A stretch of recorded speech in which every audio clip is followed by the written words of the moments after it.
오늘 우리에게 주시는 하나님의 은혜의 말씀은 창세기 13장 10절과 18절의 말씀입니다. 제가 가진 구약 성경 16면입니다. 온라인과 방송으로 각 처소에서 예배드리시는 성도들께서도 말씀을 직접 찾아 함께 읽겠습니다. 창세기 13장 10절과 18절의 두 절의 말씀을 연이어 함께 읽겠습니다. 이에 롯이 눈을 들어 요단 지역을 바라본즉 소알까지 온 땅에 물이 넉넉하니 여호와께서 소돔과 고모라를 멸하시기 전이었으므로 여호와의 동산 같고 예굽 땅과 같았더라. 이에 아브람이 장막을 옮겨 헤브론에 있는 마므레 상수리 수풀에 이르러 거주하며 거기서 여호와를 위하여 제단을 쌓았더라. 아멘. 자, 한번 따라해 보겠습니다. 승리의 믿음은 말씀을 선택하는 것이다. 덴마크의 철학자 키에르케고르는 인간에게 가장 중요한 것은 이것이냐 저것이냐 하는 선택의 문제다라는 유명한 말을 남겼습니다. 우리 인간은 창조주와 같이 전지전능하지 않기 때문에 또 모든 것이 제한되어 있는 존재이기 때문에 매 순간마다 이것이냐 저것이냐 갈림길에서 선택해야 한다는 것이죠. 여러분, 실제로 음식점을 가서서 메뉴를 정할 때도 이것이냐 저것이냐, 쇼핑을 가서 물건을 살 때도 이것이냐 저것이냐, 예를 들어 한기다말이나 감사 노트를 쓸 것이냐 말 것이냐, 오늘같이 LA 마라톤으로 우리 교회 앞길이 막힌다는데 갈 것이냐 말 것이냐, 다 이런 것 선택입니다. 중요한 선택들은 인생의 방향과 결과에 아주 중대한 영향을 미치게 되지요. 그래서 선택을 잘하면 좋은 결과를 가져오지만 그때의 선택을 가볍게 하고 잘못하면 엄청난 대가를 지불하고 불행한 결말을 가져오게 되는 것입니다. 자, 오늘 우리가 함께 읽었던 성경 본문의 두 기절은 아브라함과 롯이 어쩔 수 없이 갈라질 수밖에 없는 상황에서의 어떤 선택을 하느냐, 여기에 따라 어떻게 결과가 달라지는가를 우리에게 밝히 말씀하고 있습니다. 13장 7절에 보면 아브라함의 가축의 목자와 롯의 가축의 목자가 서로 다투고 라고 말합니다.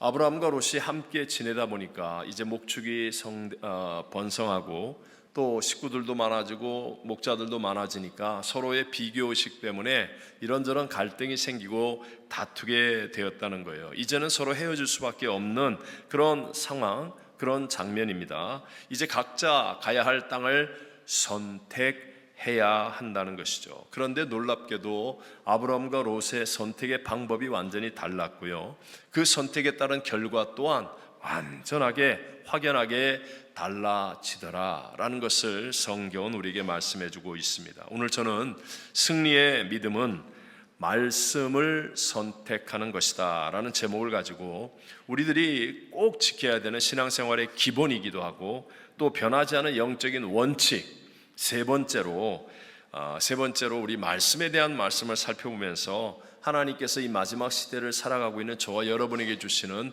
두 가지 은혜를 함께 나누고자 합니다. 첫 번째로 롯의 잘못된 선택을 우리들의 반면교사로 보기를 원합니다. 롯의 아버지의 이름이 하란이에요. 근데 그 아버지가 일찍 돌아가셨습니다. 그래서 작은 아버지인 아브라함과 롯은 함께 살았습니다. 또 아브라함을 따라서 고향 갈대아 우르를 떠나 먼 곳, 바로 오늘 본문이 말씀하고 있는 가나안 지경 여기까지 오게 됐다는 거예요. 그러니까 여러분 생각해 보십시오. 작은 아버지 아브라함이 하나님께로부터 말씀을 들었잖아요. 그건 정말 엄청난 인생의 변화를 가져오는 말씀입니다. 잘 살고 있던 본토 친척 아비집을 떠나서 갈 바를 알지 못하고 새로운 땅을 향해 갈 만큼 온 가족과 자신의 운명이 완전히 뒤바뀔 만큼 엄청난 말씀을 들었습니다. 그것을 롯에게 그 긴 세월 동안 함께 지내면서 전해 주었을까요? 안 전해 주었을까요? 전해 주었겠죠. 당연히 전해 주었겠죠. 그러면서 자, 이제 떠나자 할 때, 아니 작은 아빠, 왜 우리가 떠나야 돼요? 하나님이 나타나셔서 계시하셔서 이렇게 말씀하셨어. 그러니까 우리는 하나님 말씀을 따라 떠나야 돼. 아마 수차례, 아니 귀에 못이 박히도록 많이 이 말씀을 들었을 것이고 롯도 알았을 것입니다. 그런데 놀랍게도 결정적인 선택의 순간에는 하나님이 주신 말씀이 아니라 자기 눈에 보이는 대로 환경과 상황을 따라서 자기의 생각대로 선택했다는 것이 바로 롯의 선택이었습니다.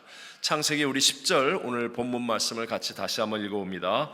이에 롯이 눈을 들어 요단 지역을 바라본즉 소알까지 온 땅에 물이 넉넉하니 여호와께서 소돔과 고모라를 멸하시기 전이었으므로 여호와의 동산 같고 애굽 땅과 같았더라. 아멘. 분명하게 현실적으로 눈에 보기에 아주 좋은 땅이라고 말하고 있죠. 물이 넉넉합니다. 물이 귀한 곳에 물이 넉넉하니 풀도 많았을 것이에요. 그러니까 소돔과 고모라가 불과 여왕으로 심판받기 이전의 땅은 마치 에덴 동산 같았다. 정말 좋았다라는 것을 상징하는 거죠. 또 롯은 얼마 전에 작은아버지 아브라함을 따라서 애굽에도 갔다 왔었잖아요.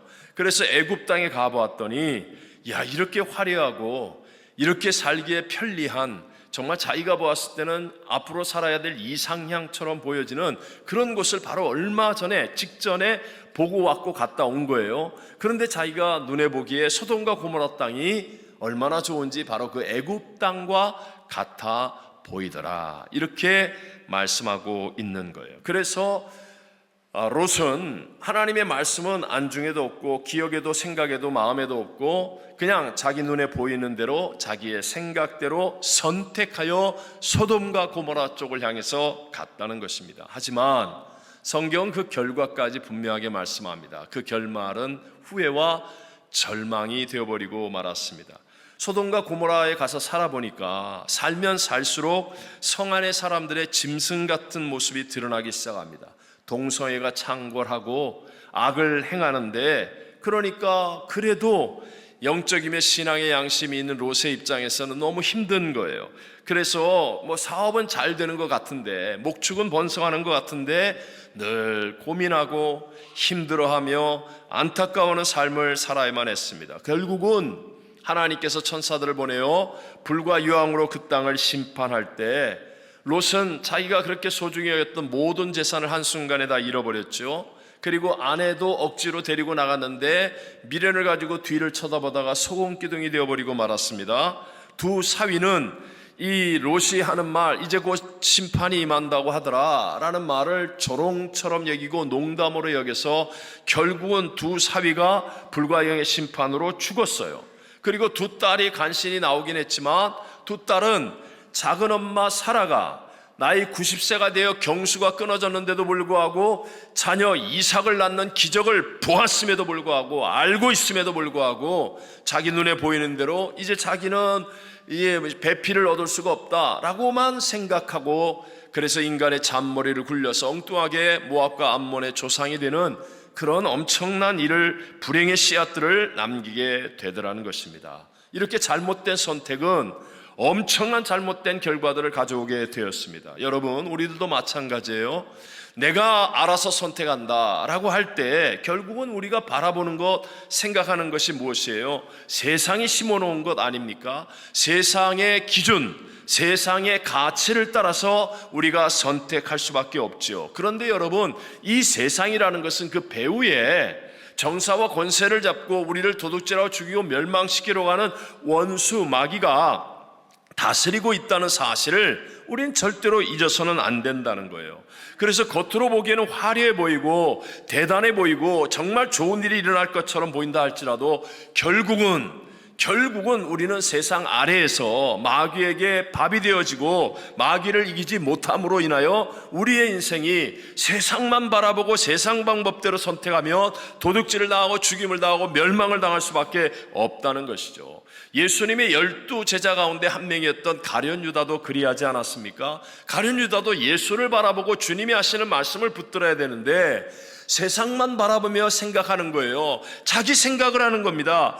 자기 딴에는 자기 생각이 옳을 줄 알았는데, 그런데 그 생각의 배후에 누가 있습니까? 원수마귀가 있었다라고 성경은 우리에게 가르쳐주지 않습니까?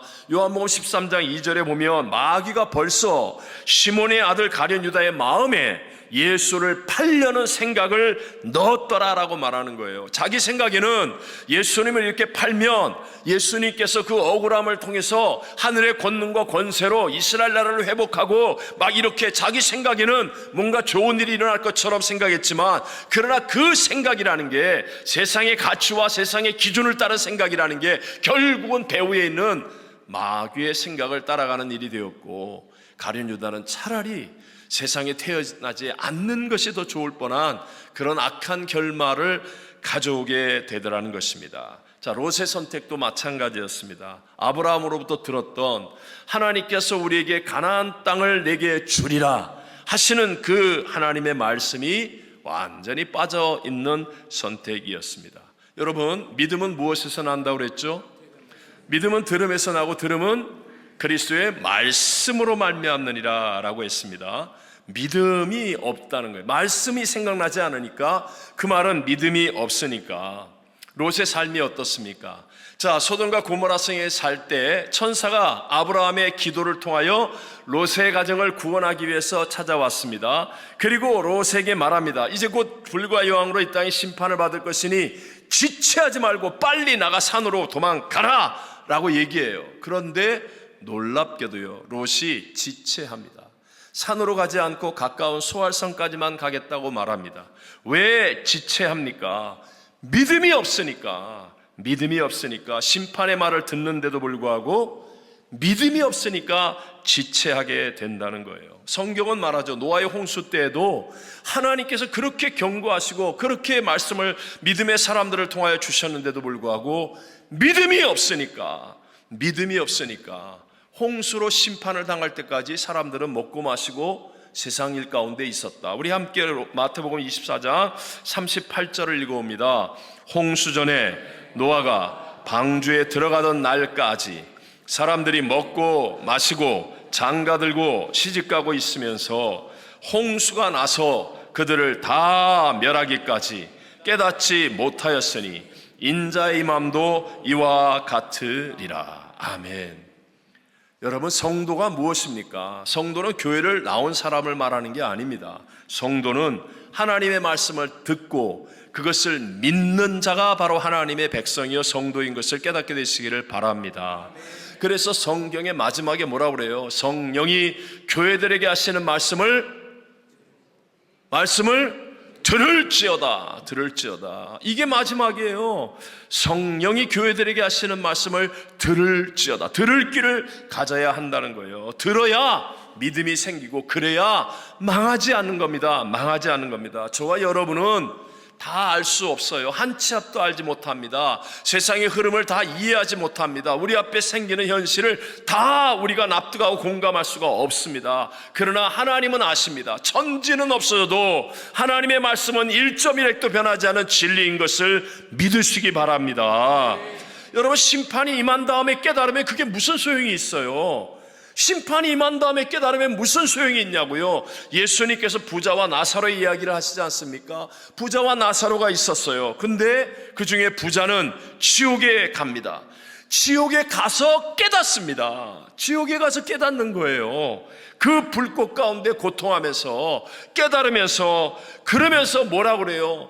아직까지 내게는 이 지옥에 오지 않은 형제 5이 세상에 있는데 제발 그 사람들에게 좀 전도해 달라고. 이건 진심입니다. 제발 그 사람이 가서 전도 좀 해달라고. 누가복음 16장 28절에 보면 내 형제 5이 있으니 그들에게 증언하게 하고 그들로 이 고통받는 곳에 오지 않게 하소서라고 말하는 거예요. 깨달았다는 겁니다. 깨달았지만 늦었다는 거예요. 우리는 망하지 않으려면 어떻게 해야 됩니까? 하나님의 말씀이 우리에게 들려올 때, 하나님의 말씀이 내 가슴을 칠 때, 하나님의 말씀이 내 귀에 들릴 때, 바로 그때 여러분 붙들고 씨름하고 믿는 자가 되어야 될 줄로 믿습니다. 아무리 우리가 말씀에 진지해도 이미 지난 다음에는 소용이 없다는 것이죠. 그래서 히브리서 4장 2절에는 말씀합니다. 우리 다 같이 한번 읽어볼까요? 그들과 같이 우리도 복음 전함을 받은 자이나 들은 바 그 말씀이 그들에게 유익하지 못한 것은 듣는 자가 결부시키지 아니함이라. 아멘. 아멘. 우리가 말씀을 들어도 내가 믿음과 결부시키지 않으면, 내가 믿음으로 그 말씀을 붙들고 믿음으로 나가지 않으면, 그러면 그 말씀이 소용없다. 우리에게 아무런 능력을 나타낼 수 없다. 우리도 롯과 같이, 아니면 예수님 비유로 말씀하신 그 부자같이 그냥 지금 좋은 게 좋다고, 지금 사업이 잘 되는데 지금 날마다 잔치하고 날마다 우리 잘 먹고 잘 사는데 이렇게 허실실했다가는 그날 정말 박살날 수 있다라는 것입니다. 악과는요, 타협할 수가 없는 것입니다. 여러분, 세상의 악과 타협해서 잘 될 수 있다고 생각하십니까?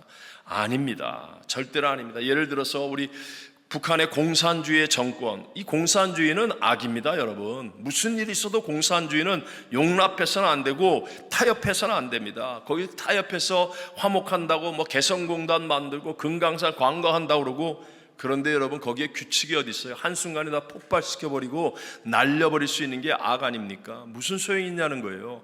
우리가 정말 하나님의 말씀, 더 상위의 힘인, 최상의 힘인 하나님의 말씀을 붙들고 있는 사람이 되면 악을 이기는 것이지, 악과 타협해서 악 가운데 내가 잘 살 수 있다, 그런 건 없습니다.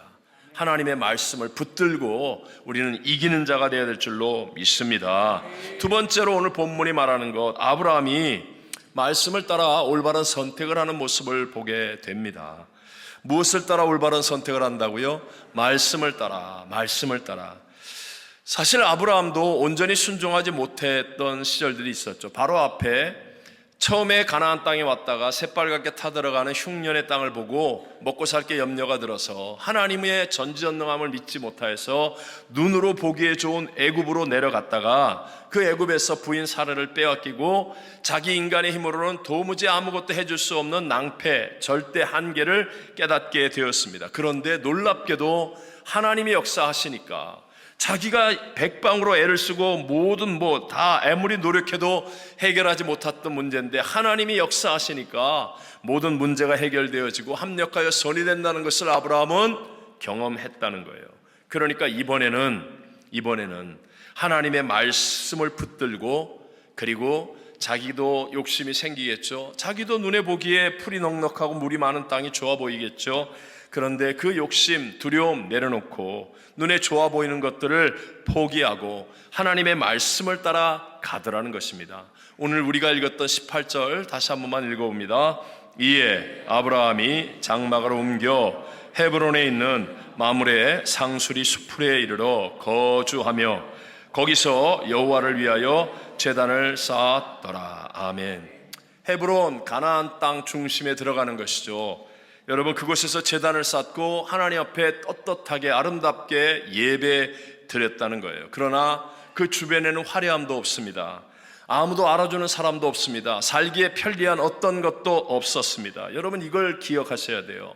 처음에 말씀을 따라가면 처음에는 초라합니다. 처음에는 이해 납득 공감이 잘 안 될 때가 있습니다. 왜요? 하나님의 수준이 내 수준보다 높기 때문에, 하나님의 레벨을 내가 따라갈 수가 없기 때문에, 하나님의 클래스는 나보다 차원이 다른 클래스이기 때문에 하나님의 말씀을 따라가면 처음에는 힘이 든 것이고 초라한 것이고 이해가 되지 않습니다. 그러나 하나님의 약속의 말씀을 따라가면서 내 안에 믿음을 키우면, 그러면 이 믿음이 딱 자라나면 그 다음엔 하나님의 역사가 일어나는 거예요. 내 믿음대로 될지어다, 이 역사가 일어난다는 거예요. 그래서 언제나 순서가 있습니다. 제일 먼저가 말씀이에요. 하나님이 천지를 무엇으로 창조하십니까? 말씀으로 창조하시는 거예요.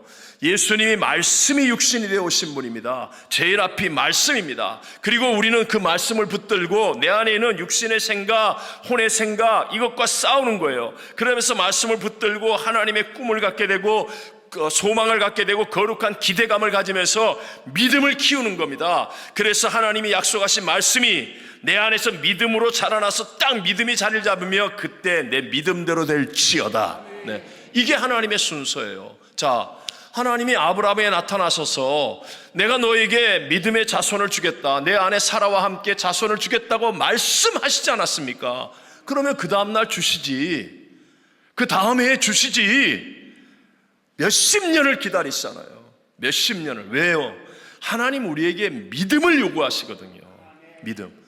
말씀을 들었다고 해서 그게 내 믿음과 완전히 결부된 게 아니에요. 말씀을 들었지만 내 안에는 육신의 생각이 있습니다. 세상적인 생각이 있습니다. 여러 가지 잡다한 욕심들이 있습니다. 씨름하는 겁니다. 그러면서 이 말씀이 내게서 나는 이 말씀을 믿을 거야 하면서 믿음으로 딱 자리를 잡을 때, 그때가 있지 않습니까? 제가 이번 주일 말씀과 이제 이번 주간의 특세를 준비하면서 믿음의 조상 아브라함에 대한 감동이 너무 컸어요. 그래서 그 말씀을 준비하면서 성경을 또 읽고 또 읽는데, 전에 저에게 큰 은혜를 주었던 그 장면이 또 한번 제 마음속에 묵상이 되었습니다. 그게 뭐냐? 창세기 16장, 창세기 12장부터 아브라함에 대한 이야기가 쫙 나오기 시작하거든요. 근데 창세기 16장에 보면 마지막 절, 창세기 16장의 마지막 절이 16절이에요. 자, 한번 읽어보겠습니다. 하갈이 아브라함에게 이스마엘을 낳을 때에 아브라함이 86세였더라. 자, 몇 살이었다고요? 잘 기억하십시오. 86세. 16장의 마지막 절에 아브라함의 나이가 86장이었어요. 16장 다음 장이 몇 장입니까? 그 어려운 걸 다 한 번에. 자, 16장 다음 장이 뭐예요? 17장. 17장의 제일 앞절이 뭐예요? 1절. 자, 우리 16장 마지막 절에 아브라함의 나이가 몇 살? 86세. 그 다음 바로 17장 1절 다 같이 한번 읽어보겠습니다. 아브라함이 99세 때에 여호와께서 아브라함에게 나타나서 그에게 이르시되 나는 전능한 하나님이라 너는 내 앞에서 행하여 완전하라. 자, 몇 살이라고 얘기해요? 99세. 믿음의 조상입니다. 아브라함은 우리에게 롤모델이 되고 어떤 일에도 표본이 되어지는 믿음의 조상. 근데 믿음의 조상의 삶에서 하나님이 택하신 다음에 무려 13년의 세월이 그냥 없어져 버리는 거예요. 없어져 버리는 겁니다. 의도적으로 하나님께서 인정하지 않는 거예요. 쉽게 말하면 기록할 가치도 없다, 아무런 내용도 없다, 헛된 시간이었다, 초라한 시간이었다 라고 우리에게 말씀하는 거예요. 왜요? 왜냐하면 하나님이 분명하게 사라를 통하여 자손을 주시겠다고 약속하신 말씀이 있는데도 불구하고 그 말씀을 붙들고 씨름하며 믿음이 커야 되는데, 믿음이 아니라 인간적인 생각으로, 방법으로 여종 하갈과 함께 이스마엘을 낳아버렸잖아요. 믿음의 행위가 아닌 세상적인 방법으로, 인간의 잔머리로. 그래서 이스마엘을 낳고 13년 동안 아마 이스마엘과 함께 잘 지냈을지도 모르죠. 근데 하나님 보실 때에는 쓸모없는 시간, 가치 없는 시간, 버려버리려 할 시간. 그렇다면 우리의 인생도 마찬가지라는 겁니다. 우리가 세상에서 아무리 화려하고 내가 하고 싶은 거 다 하고, 가고 싶은 데 다 가고, 먹고 싶은 거 다 먹고, 내가 즐길 수 있는 거 다 즐기고, 내가 남들보다 더 멋지게 산다 할지라도 만약에 그런 삶의 순간에 말씀이 없다고 한다면, 하나님의 말씀을 따르지 않고 살아간다면, 그렇다면 하나님 보실 때는 그 의미는 무의미한 시간이에요. 가치 없는 시간이에요. 인정하고 싶지 않은 버려버려야 할 시간이에요. 하나님은 언제나 우리에게 말씀합니다. 오직 나의 의인은 무엇으로 말미암아? 믿음으로 말미암아 살리라. 근데 믿음은 무엇으로 생기는 거예요? 말씀으로 생기는 거예요. 말씀을 붙들고, 아브라함이 하나님이 약속하신 말씀을 붙들고 씨름해야 되는데, 씨름하지 않고 인간적인 내가 할 수 있는 방법으로 사용했다가 헛된 세월이 되고 나이 99세가 되었어요. 이제는 자기가 자기를 압니다. 자기 안에는 경수가 끊어졌습니다. 할 수 없는 상황인데도 불구하고 하나님의 말씀을 붙드는 겁니다. 하나님은 불가능한 가운데서도 하실 수 있는 분이라고 나는 믿습니다라는 믿음이 차오르는 거예요. 그러니까 하나님은 나이 100세의 아브라함에게, 나이 90세의 사라에게 하나님은 놀라운 내 믿음대로 될지어다 역사하신 줄로 믿습니다. 그래서 그 아브라함의 위대한 믿음을 얘기하는 그 고백이 로마서 4장 18절로부터 22절, 조금 길긴 하지만 너무나 우리에게 은혜가 도전을 주니까 같이 한번 읽어봅니다. 아브라함이 바랄 수 없는 중에 바라고 믿었으니 이는 내 후손이 이 같으리라 하신 말씀대로 많은 민족의 조상이 되게 하려 하심이라. 그가 100세나 되어 자기 몸이 죽은 것 같고 사라의 태가 죽은 것 같음을 알고도 믿음이 약하여지지 아니하고 믿음이 없어 하나님의 약속을 의심하지 않고 믿음으로 견고하여져서 하나님께 영광을 돌리며 약속하신 그것을 또한 능히 이루실 줄을 확신하였으니 그러므로 그것이 그에게 의로 여겨졌느니라. 아멘. 아멘. 여러분, 우리들도 마찬가지입니다. 아브라함의 나이 99세, 사라의 나이 89세, 즉 100세가 되기 전, 90세가 되기 전 자식을 잉태할 수도 없고 낳을 수도 없는 형편과 같이 오늘 우리의 삶이 나의 이민 생활은 이런 문제 때문에 안 되는구나, 이런 한계 때문에 안 되는구나, 이런 어려움이 있구나 라고 좌절하고 절망할 일들이 많이 생길지 모르지만, 그러나 여러분, 만약에 우리가 하나님의 말씀을 들을 수 있고 말씀을 묵상할 수 있고 말씀을 붙들어서 그 말씀이 믿어지는 믿음의 자리까지 간다면 바랄 수 없는 중에도, 우리가 할 수 없는 중에도 하나님은 죽은 자를 살리고 없는 것은 있는 것처럼 부르시는 전지전능하신 능력을 가지고 내 믿음대로 될지어다. 믿음이에요. 믿음. 요행이 아닙니다. 요행이 아니에요. 우연이 아니라는 거예요. 하나님의 말씀을 붙들고 그 말씀이 믿어지는 믿음의 자리까지 가면 반드시 하나님은 그 믿음의 사람을 통하여 바다도 가르시고 물이 변하여 포도주가 되는 기적도 만들어내시고 오병이어로 수많은 무리와 군중이 먹고도 남기는 기적이 우리의 인생에도 동일하게 일어나게 될 줄로 믿습니다. 그래서 요한복음 4장에 보면 예수님이 사마리아를 가시는 장면이 나오잖아요. 그곳에서 5번 이혼하고 6번째 남자와 아무렇게나 살고 있는 한 여인을 기다렸다가 만나십니다. 그 여인은 정말 오늘날도 쉽지 않지만 그때 당시에는 헝클어진 인생입니다. 버림받는 인생, 천대받는 인생, 어떤 면에서는 희망이 없는 인생일 수도 있습니다.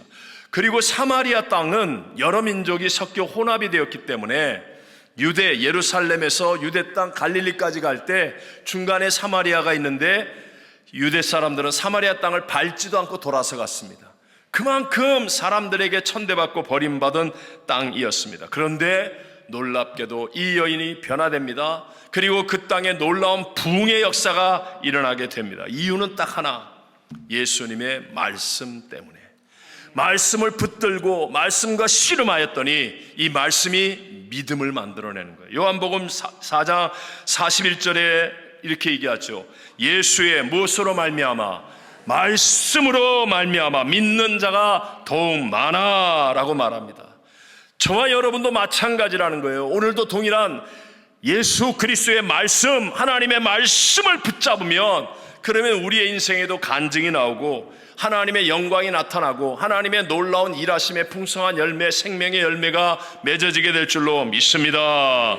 우리의 삶도 마찬가지 아닙니까? 우리 다 이민 오면서 뭔가 잘 되리라고 기대했었는데 근데 사실 뜻대로 되지 않아서 헝클어진 삶이 될 수도 있지 않습니까? 어떤 사람은 내가 학교만 들어가면 잘 될 줄 알았는데 졸업만 하면, 직장에만 취직하면, 결혼만 하면 그러면 인생이 내 뜻대로 내 생각대로 뭔가 될 줄 알았는데 살아보니까 그렇지 않더라는 거예요. 헝클어지고 버림받은 것 같고 외롭고 힘들고 짜증나고 불평이 나오고 걱정, 근심은 태산 같고 오히려 더 힘들어지기만 하는 어려운 상황을 만난 때가 있지 않습니까? 진정한 회복이 어디에서 일어납니까? 맛있는 거 먹었어요? 좋은 데 갔다 와서요? 이렇게 저렇게 재밌게 놀면요? 아닙니다. 일시적인 잠깐 반짝하는 어떤 효과는 얻을 수 있을지 모르지만 아닙니다.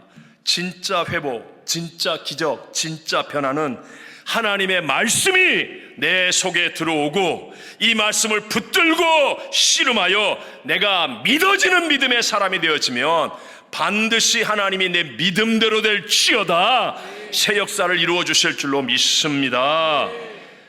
여러분, 우리가 생각해 보십시오. 어떤 변화라고 할지라도 변화가 크면 클수록 엄청난 에너지 또는 어떤 에너지가 나오는 폭발력이 있어야 되는 것 아니겠습니까? 예를 들어 우리 타고 다니는 비행기가 이륙할 때 보십시오. 그 거대한 쇳덩어리가 그냥 땅을 박차고 올라서 하늘을 날아갑니다. 그러기 위해서 4분 동안은요 모든 엔진에 불이 붙는 거예요.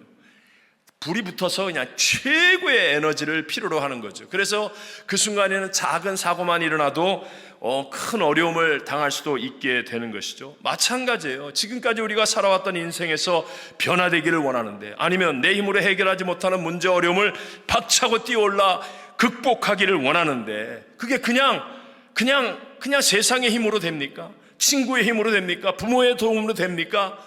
정말 내 인생이 변화되기를 원하고 나의 한계를 뛰어넘기를 원할 때는요, 그런 정도의 에너지가 아니라 하나님이 주시는 에너지가 우리에게 임하면, 그러면 우리에게도 놀라운 변화, 새 역사, 역전승이 일어날 수 있을 줄로 믿습니다. 그게 바로 하나님의 말씀이란 거예요. 하나님의 말씀은 천지를 창조하는 에너지입니다. 예수 그리스도가 육신을 입고 이 땅에 오셔서 위대한 일을 이루시는 에너지입니다. 예레미야 선지자는 이렇게 얘기하잖아요. 여호와의 말씀이니라 내 말이 불같지 아니하냐, 반석을 쳐서 부수어뜨리는 방망이 같지 아니하냐. 이게 하나님의 말씀이라는 것입니다. 말씀은 곧 하나님이심을 믿으시기 바랍니다. 그리고 하나님은 하실 수 있습니다. 하나님은 문제보다 크십니다. 하나님은 하실 수 있다는 거예요. 근데 그 하나님이 오늘 말씀으로 우리에게 다가오셨어요. 교회를 왔다 갔다 하는 사람이 아니라 말씀을 듣는 사람이 돼야 되고, 말씀을 붙들고 살아가는 사람이 돼야 되고, 말씀과 씨름하여서 나는 믿는 쪽을 선택하겠습니다. 결단이 이루어질 때, 그때 하나님은 반드시 내 믿음대로 될지어다. 여러분, 오늘 우리들에게 이 역사가 있기를 원하십니다. 제가 그제와 어제 우리 감사하는 교회 창립 42주년 부흥성회를 인도했지 않습니까? 사실 토요일 저녁 늦은 시간까지 집회에서 말씀을 전하고, 그리고 저희 교회 주일을 준비하는 것이 얼마나 힘이 든지 제가 암만 얘기해도 여러분이 이해 못합니다.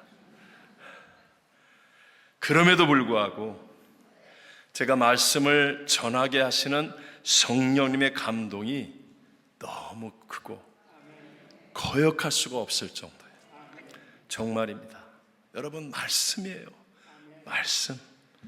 정말 내 인생이 변화되기를 원하고 내가 이기지 못하는 이 한계를 뛰어넘는 그런 파워가 있으려면 말씀이 먼저 내 안에 심겨져야 됩니다. 제가 늘 유정란 무정란 얘기하잖아요. 똑같은 달걀인데 무정란은요 똑같이 암탉이 품고 있어도 20일이 지나면 병아리가 나오는 게 아니라 썩습니다. 썩어요. 그러나 유정란은 딱 암탉이 품고 있으면 어느 순간에 달걀의 껍질이 탁 깨지면서 삐약삐약 그러면서 병아리가 나오잖아요. 말씀이 심겨져야 돼요. 교회를 100년을 다녀도요 말씀이 심겨지지 않으면 친구는 사귈지 모릅니다. 교회 생활은 익숙해질지 모릅니다. 그냥 재미있게 한 시간을 보낼 수 있을지 모릅니다. 그러나 우리와 우리의 자손을 살리는 하나님의 위대한 새 역사는 체험하지 못합니다. 바꾸어서 아브라함처럼 바랄 수 없는 중이라 할지라도 내가 하나님의 말씀을 붙들고 이 말씀을 순종하여 이 말씀을 선택하는 쪽이 되어지면, 그러면 전지전능하신 하나님이 주시는 내 믿음대로 될지어다. 이 위대한 승리를 반드시 체험하는 저와 여러분이 될 줄로 믿습니다.